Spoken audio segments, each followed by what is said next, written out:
Assalamualaikum warahmatullahi wabarakatuh. Saya Mary Salma dari Prodi Pendidikan Biologi UIN Araniri. Di sini saya akan mereview materi tentang filsafat ilmu. Baik, sebelum kita jelaskan lebih lanjut tentang filsafat ilmu, kita akan merinci dulu sub-sub materi yang akan dibahas dalam bahasan di video ini. Saja kita ke pengantar filsafat ilmu dan dasar-dasar filsafat ilmu. Nah, kita akan membahas pertama pengertian filsafat ilmu.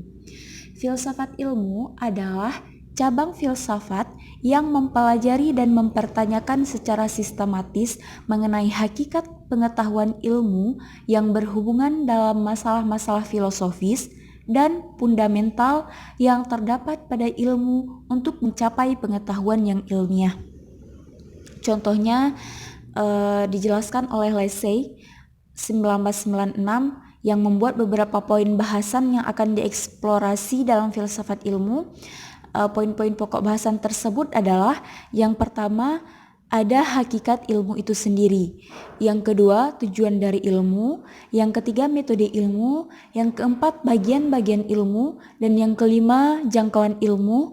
Dan yang keenam, hubungan ilmu dengan masalah kehidupan atau filosofi yang lain, seperti nilai, etika, moral, dan kesejahteraan manusia. Jadi pengertian filsafat itu adalah pemikiran dan kajian menyeluruh terhadap suatu pemikiran, kepercayaan dan sikap yang sudah dijunjung tinggi kebenarannya melalui pencarian ulang dan analisis konsep dasar untuk menciptakan kebenaran, pertimbangan dan kebijaksanaan yang lebih baik.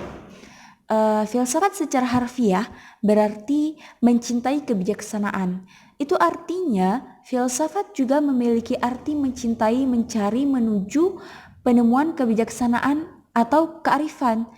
Mencintai kearifan di sini tentunya bermakna mencintainya dengan melakukan proses dalam arti pencarian kearifan sekaligus produknya. Di dalam proses pencarian itu, yang dicari adalah kebenaran-kebenaran prinsip yang bersifat general. Prinsip yang bersifat general ini harus dapat dipakai untuk menjelaskan segala sesuatu kajian atas objek filsafat. Selanjutnya, kita akan membahas pengertian ilmu. Setelah kita bahas pengertian filsafat, sekarang kita akan membahas pengertian ilmu. Kata ilmu berasal dari bahasa Arab, yaitu alima, yang berarti pengetahuan. Pemakaian kata ilmu dalam bahasa Indonesia merujuk pada kata science dalam bahasa Inggris. Science sendiri berasal dari bahasa Latin yaitu skill, scire, yang artinya juga pengetahuan.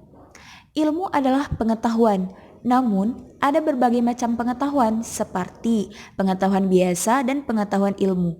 Pengetahuan biasa adalah pengetahuan keseharian yang kita dapatkan dari berbagai sumber bebas dan belum tentu benar atau berdasarkan kenyataan. Sementara pengetahuan ilmu adalah pengetahuan yang pasti, eksak, berdasarkan kenyataan dan terorganisir.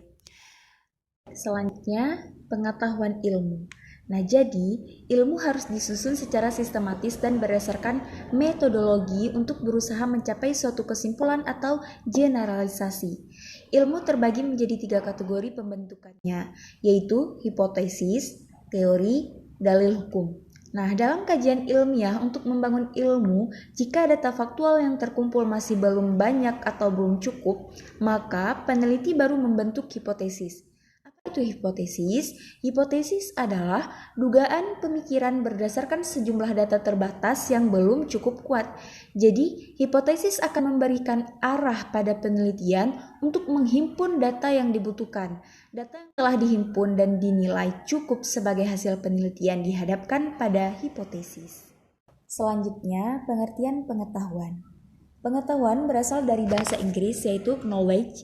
Dalam Encyclopedia of Philosophy, definisi pengetahuan adalah kepercayaan yang benar. Sementara secara terminologi akan dikemukakan salah satu pendapat ahli mengenai definisi tentang pengetahuan, yaitu pengetahuan adalah apa yang diketahui atau hasil pekerjaan.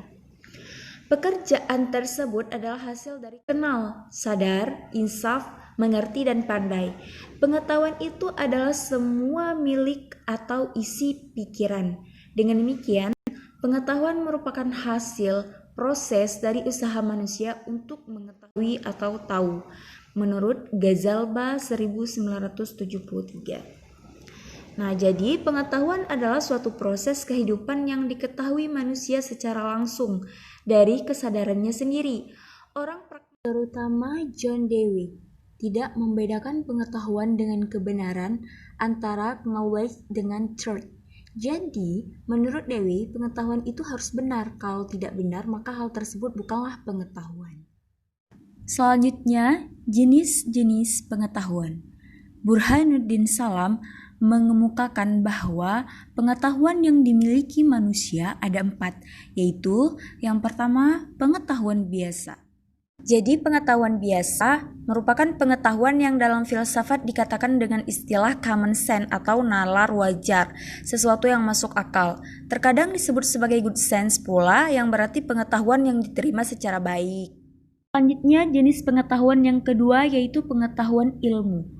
Pengetahuan ilmu merupakan ilmu sebagai terjemahan dari sains yang pada prinsipnya adalah usaha untuk mengorganisasikan, mensistematisasikan common sense, sesuatu pengetahuan yang berasal dari pengalaman dan pengamatan dalam kehidupan sehari-hari atau dugaan yang belum dibuktikan. Kan pada universalitas kedalaman kajian mengenai ilmu hanya pada satu bidang pengetahuan yang mengerucut, sementara filsafat membahas hal yang lebih luas namun tetap mendalam. Selanjutnya, jenis pengetahuan yang keempat, yaitu pengetahuan agama. Pengetahuan agama merupakan pengetahuan yang hanya diperoleh dari Tuhan lewat para utusannya. Pengetahuan agama bersifat mutlak, absolut, dan wajib diyakini oleh para penganutnya tanpa bukti empiris sekalipun. Selanjutnya, pengetahuan prailmiah adalah pengetahuan yang belum memenuhi syarat-syarat ilmiah pada umumnya, seperti yang pertama harus memiliki objek tertentu atau objek formal dan material. Yang kedua harus bersistem. Selanjutnya, pengetahuan prailmiah adalah pengetahuan yang belum memenuhi syarat-syarat ilmiah pada umumnya, seperti yang pertama harus memiliki objek tertentu atau objek formal dan material. Yang kedua harus bersistem. Yang ketiga memiliki metode tertentu. Yang keempat sifatnya umum. Nah, sebaliknya, pengetahuan ilmiah adalah pengetahuan yang harus memenuhi syarat-syarat ilmiah. Pengetahuan pertama itu disebut sebagai pengetahuan biasa, dan pengetahuan kedua disebut pengetahuan ilmiah. Seperti yang telah dijelaskan pada uraian sebelumnya di atas, jadi dapat disimpulkan bahwa pada dasarnya pengetahuan berbeda dengan ilmu. Perbedaan tersebut terlihat dari sifat sistematisnya dan cara memperolehnya. Namun, dalam perkembangannya, pengetahuan dengan ilmu bersinonim arti, sedangkan dalam arti material keduanya mempunyai perbedaan. Selanjutnya, pengertian filsafat ilmu menurut para ahli. Ismaun 2001 merangkum beberapa pengertian filsafat ilmu menurut para ahli. Pendapat-pendapat para ahli tersebut adalah yang pertama dari Robert Ackerman. Filsafat ilmu dalam satu sisi adalah suatu tinjauan kritis mengenai pendapat-pendapat ilmiah. Nah, dewasa ini melalui perbandingan terhadap kriteria-kriteria yang dikembangkan dari pendapat-pendapat tertentu, tetapi filsafat ilmu juga jelas bukan suatu kemandirian cabang ilmu dari praktek ilmiah secara aktual. Selanjutnya, pendapat dari Lewis White Beck berpendapat bahwa filsafat ilmu membahas dan mengevaluasi metode-metode pemikiran ilmiah serta upaya untuk mencoba menemukan ilmu dan pentingnya upaya ilmiah ilmu secara keseluruhan. Selanjutnya, menurut Cornelius Benjamin, filsafat ilmu adalah cabang pengetahuan filsafat yang merupakan telaah sistematis mengenai ilmu, khususnya metode, konsep, dan peranggapannya, serta letaknya dalam kerangka umum cabang-cabang pengetahuan intelektual. Sedangkan menurut Michel Feberi berpendapat bahwa filsafat ilmu merupakan penelaahan tentang logika intern dari teori-teori ilmiah dan hubungan-hubungan antara percobaan dan teori, yaitu metode ilmiah. Menurut Psilaus, dan Cart 2008 berpendapat bahwa filsafat ilmu adalah filsafat yang berhubungan dengan masalah-masalah filosofis dan fundamental yang terdapat di dalam ilmu. Menurut Dalton dan kawan-kawan, 2007, filsafat ilmu mengacu pada keyakinan seseorang tentang esensi pengetahuan ilmiah, esensi metode dalam pencapaian pengetahuan ilmiah hingga kehubungan antara ilmu dan perilaku manusia. Menurut Ratner, 1966, sementara itu Ratner berpendapat bahwa filsafat ilmu adalah salah satu bagian dari epistemologi yang merupakan filsafat yang berfokus pada kajian tentang karakteristik pengetahuan ilmiah.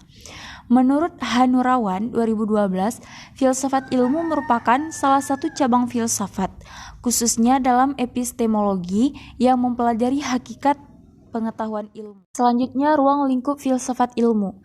Filsafat ilmu merupakan bagian dari epistemologi atau filsafat pengetahuan yang secara spesifik mengkaji hakikat ilmu dengan ruang lingkup seperti yang pertama, objek apa yang ditelaah ilmu, bagaimana wujud yang hakiki dari objek tersebut, bagaimana hubungan antara objek tadi dengan daya tangkap manusia yang membuahkan pengetahuan, landasan ontologis. Yang kedua, bagaimana proses yang memungkinkan ditimbanya pengetahuan yang berupa ilmu, bagaimana prosedurnya, hal-hal apa yang harus diperhatikan agar menandakan pengetahuan yang benar, apa saja kriterianya, apa yang disebut kebenaran itu, adakah kriterianya, caranya, tekniknya, sarana apa yang membantu kita dalam mendapatkan pengetahuan yang berupa ilmu. Itu landasan epistemologis. Yang ketiga, untuk apa pengetahuan yang berupa ilmu itu dipergunakan? Bagaimana kaitan antara cara penggunaan tersebut dengan kaidah-kaidah moral? Bagaimana penentuan objek yang ditelaah berdasarkan pilihan-pilihan moral? Bagaimana kaitan antara teknik prosedural yang merupakan operasionalisasi metode ilmiah dengan norma-norma moral atau profesional? Landasan aksiologis. Nah, selanjutnya, sejarah perkembangan ilmu pengetahuan. Eksistensi ilmu pengetahuan tidak lepas dari sejarah perkembangannya, yang merupakan sebuah proses panjang tumbuh dan berkembangnya ilmu pengetahuan itu sendiri. Pada setiap fase perkembangan ilmu pengetahuan, muncul sesuatu yang baru dan memiliki karakteristik di setiap masanya. Karakteristik tersebut adalah hasil dari sebuah perkumpulan budaya yang terjadi dalam dinamika sosial. Tentu hal itu tidak bisa lepas dari berbagai pengaruh sosial, budaya, dan politik yang berkembang seiring dengan perkembangan ilmu pengetahuan itu sendiri. Dengan demikian, perkembangan ilmu pengetahuan dapat diperiodisasikan sesuai dengan dinamika yang ada, yaitu periode Yunani kuno, periode Islam, periode Renaissance dan modern, dan periode kontemporer. Secara teoritis, perkembangan ilmu pengetahuan selalu mengacu kepada peradaban Yunani. Hal ini didukung oleh beberapa faktor, diantaranya adalah mitologi bangsa Yunani, kesusastraan Yunani, dan pengaruh ilmu pengetahuan pada waktu itu yang sudah sampai di Timur kuno. Terjadinya perkembangan ilmu pengetahuan di setiap periode ini karena pola pikir manusia yang mengalami perubahan dari mitos menjadi lebih rasional. Nah, perkembangan sejarah ilmu pengetahuan menurut Amsal Bakhtiar yang dibagi menjadi 4 periode dijelaskan sebagai berikut. Yang pertama, periode Yunani kuno. Yunani kuno adalah tempat bersejarah di mana sebuah bangsa memiliki peradaban. Oleh karenanya, Yunani kuno sangat identik dengan filsafat yang merupakan induk dari ilmu pengetahuan. Padahal, filsafat dalam pengertian yang sederhana sudah berkembang jauh sebelum para filosof klasik Yunani menekuni dan mengembangkannya. Selanjutnya, yang kedua, periode Islam. Sebagaimana dikatakan oleh Joseph Schumpeter dalam buku magnum opusnya yang menyatakan adanya great gap dalam sejarah pemikiran ekonomi selama 500 tahun, yaitu masa yang dikenal sebagai Dark Age. Masa kegelapan Barat itu sebenarnya merupakan masa kegemilangan umat Islam. Suatu hal yang berusaha disembunyikan oleh Barat karena pemikiran ekonomi Muslim pada masa inilah yang kemudian banyak dicuri oleh para ekonomi Barat. Selanjutnya, 3. Masa Renaissance dan modern. Michelet, sejarah terkenal, adalah orang pertama yang menggunakan istilah Renaissance. Para sejarawan biasanya menggunakan istilah ini untuk menunjukkan berbagai periode kebangkitan intelektual, khususnya di Eropa, dan lebih khusus lagi di Italia sepanjang abad ke-15 dan ke-16. Agak sulit menentukan garis batas yang jelas antara abad pertengahan, zaman Renaissance, dan zaman modern. Sementara orang menganggap bahwa zaman modern hanyalah perluasan dari zaman Renaissance. Renaissance adalah periode perkembangan peradaban yang terletak di ujung atau sesudah abad ke-8 sampai muncul abad modern. Renaissance merupakan era sejarah yang penuh dengan kemajuan dan perubahan yang mengandung arti bagi perkembangan ilmu. Ciri utama Renaissance yaitu humanisme sudah abad ke-8 sampai muncul abad modern. Renaissance merupakan era sejarah yang penuh dengan kemajuan dan perubahan yang mengandung arti bagi perkembangan ilmu. Ciri utama Renaissance yaitu humanisme, individualisme, sekularisme, empirisisme, dan rasionalisme. Selanjutnya yang keempat, periode kontemporer. Zaman ini bermula dari abad 20 Masehi dan berlangsung hingga saat ini. Zaman ini ditandai dengan adanya teknologi-teknologi canggih dan spesialisasi ilmu-ilmu yang semakin tajam dan mendalam. Pada zaman ini, bidang fisika menempati kedudukan paling tinggi dan banyak dibicarakan oleh para filsuf. Sebagian besar aplikasi ilmu dan teknologi di abad 21 merupakan hasil penemuan mutakhir di abad 20. Pada zaman ini, ilmuwan yang menonjol dan banyak dibicarakan adalah fisikawan. Selanjutnya, tentang ontologi struktur dasar ilmu. Struktur dasar ilmu pada dasarnya dibagi menjadi 3, yaitu ontologi, epistemologi, dan aksiologi. Ontologi itu sendiri adalah berbicara tentang apa hakikat gejala atau objek yang dikaji. Sedangkan epistemologi merupakan bagaimana cara mengkajinya. Dan aksiologi sendiri yaitu apa nilai atau manfaat pengkajian tersebut. Secara terminologis, dalam bahasa Yunani, ontologi berasal dari kata on atau ontos yang berarti ada, dan logos yang berarti ilmu. Sehingga jika digabungkan keduanya, ontologi dapat diartikan sebagai ilmu tentang yang ada. Dan ini sejalan dengan pendapatnya Van Cleef Morris yang disebut bahwa ontologi is the study of the real world.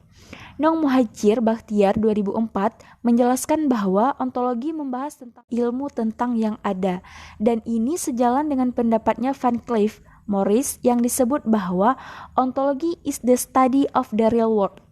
Nong Muhajir Bakhtiar 2004 menjelaskan bahwa ontologi membahas tentang dasar ilmu. Ontologi adalah ilmu yang menelaah secara kritis tentang hakikat wujud, konsep-konsep penting yang diasumsikan oleh ilmu, dan tentang objek material keilmuan. Louis O. Katzoff 1987 membagi ontologi menjadi 3 bagian, yaitu ontologi bersahaja, merupakan segala sesuatu harus dipandang sewajarnya dan apa adanya. Dan yang kedua, ontologi kuantitatif, merupakan pertanyakan hakikat itu tunggal atau jamak. Yang ketiga, ontologi kualitatif, yaitu mempertanyakan tentang kualitas terkait dengan pertanyaan, apa hakikat tentang kenyataan itu. Selanjutnya, aliran-aliran ontologi, yaitu yang pertama, monisme. Monisme merupakan hanya ada satu kenyataan fundamental, yaitu Tuhan, jiwa, ruh, materi atau substansi lain yang tak dapat diketahui. Yang kedua ada dualisme. Substansinya ada 2, yaitu yang pertama Plato, dunia indera atau bayang-bayang, dan dunia intelek atau ide. Yang kedua ada Kant, dunia gejala atau fenomena, dan dunia hakiki atau noumena. Yang ketiga ada pluralisme, tidak mengetahui substansi tunggal. Empedokles, udara, api, air, dan tanah. Selanjutnya, pentingnya ilmu ontologi. Yang pertama, kesalahan suatu asumsi atau memahami hakikat persoalan akan melahirkan teori dan metodologi keilmuan yang salah juga. Yang kedua, pentingnya ilmu ontologi, yaitu ontologi akan membantu ilmu untuk menyusun sudut pandangan dunia yang integral, komprehensif, dan koheren. Dan yang ketiga, membantu memberi masukan informasi untuk mengatasi permasalahan yang tidak mampu dipecahkan oleh ilmu-ilmu khusus. Selanjutnya, epistemologi sebagai struktur dasar ilmu. Epistemologi membicarakan tentang bagaimana cara mengkajinya. Secara terminologi, epistemologi itu berasal dari kata epistip, yang artinya pengetahuan, dan yang kedua logos, yang artinya teori. Jadi, epistemologi merupakan teori tentang pengetahuan. Epistemologi juga bagian dari filsafat yang mempelajari, memperoleh, dan menyusun suatu ilmu pengetahuan. Menurut Katsof, epistemologi adalah cabang filsafat yang menyelidiki asal mula, susunan, metode-metode, dan sahnya pengetahuan. Pertanyaan yang mendasar ialah, apakah mengetahui itu? Apakah yang merupakan asal mula pengetahuan kita? Bagaimanakah cara kita membedakan antara pengetahuan dengan pendapat? Apakah yang merupakan bentuk pengetahuan itu? Corak-corak pengetahuan apakah yang ada? Bagaimanakah cara kita memperoleh pengetahuan? Apakah kebenaran dan kesesatan itu? Apakah kesalahan itu? Nah, menurut Titus, masalah pokok dalam epistemologi diantaranya yang pertama terkait dengan problematika asal, dan yang kedua terkait dengan problematika penampilan atas realitas, yang ketiga terkait dengan kebenaran. Nah, para ilmuwan juga membagi ada 3 macam epistemologi. Yang pertama, epistemologi metafisis. Yang kedua, epistemologi skeptik. Yang ketiga, epistemologi kritis. Nah, selanjutnya aliran-aliran epistemologi. Ada beberapa aliran yang berbicara tentang ini. Di antaranya yang pertama, empirisme. Kata empiris berasal dari kata Yunani empirikos yang berasal dari kata emperia, yang artinya pengalaman. Nah, menurut aliran ini, manusia memperoleh pengetahuan melalui pengalamannya. Dan apabila dikembalikan kepada kata Yunaninya, pengalaman yang dimaksud ialah pengalaman inderawi. Yang kedua yaitu aliran rasionalisme. Secara singkat, aliran ini menyatakan bahwa akal adalah dasar kepastian pengetahuan. Pengetahuan yang benar diperoleh dan diukur dengan akal. Aliran yang ketiga yaitu positivisme. Tokoh aliran ini adalah Auguste Comte. Ia menganut paham empirisme. Ia berpendapat bahwa indera itu sangat penting dalam memperoleh pengetahuan, tetapi harus dipertajam dengan alat bantu dan diperkuat dengan eksperimen. Kekeliruan indera akan dapat dikoreksi lewat eksperimen. Aliran yang keempat yaitu intuisionisme. Henry Bergson adalah tokoh aliran ini. Ia menganggap tidak hanya indera yang terbatas, akal juga terbatas. Objek yang selalu berubah, demikian Bergson. Jadi pengetahuan kita tentangnya tidak pernah tetap. Intelektual atau akal juga terbatas. Selanjutnya yang kelima, aliran kritisme. Aliran ini muncul pada abad ke-18, suatu zaman baru di mana seseorang ahli pemikir yang cerdas mencoba menyelesaikan pertentangan antara rasionalisme dengan empirisme. Seorang ahli pikir Jerman, Immanuel Kant, mencoba menyelesaikan persoalan di atas. Pada awalnya, Kant mengikuti rasionalisme, tapi terpengaruh oleh aliran empirisme. Nah, yang keenam, aliran idealisme. Idealisme adalah suatu aliran yang mengajarkan bahwa hakikat dunia fisik hanya dapat dipahami dalam kaitan dengan jiwa dan roh. Istilah idealisme diambil dari kata idea, yaitu suatu yang hadir dalam jiwa. Pandangan ini dimiliki oleh Plato dan pada filsafat modern. Idealisme mempunyai argumen epistemologi tersendiri. Sekian review materi filsafat ilmu dari saya. Semoga bermanfaat untuk saya sendiri dan teman-teman. Mohon maaf atas segala kesilapan dan kesalahan. Saya akhiri, wassalamualaikum warahmatullahi wabarakatuh.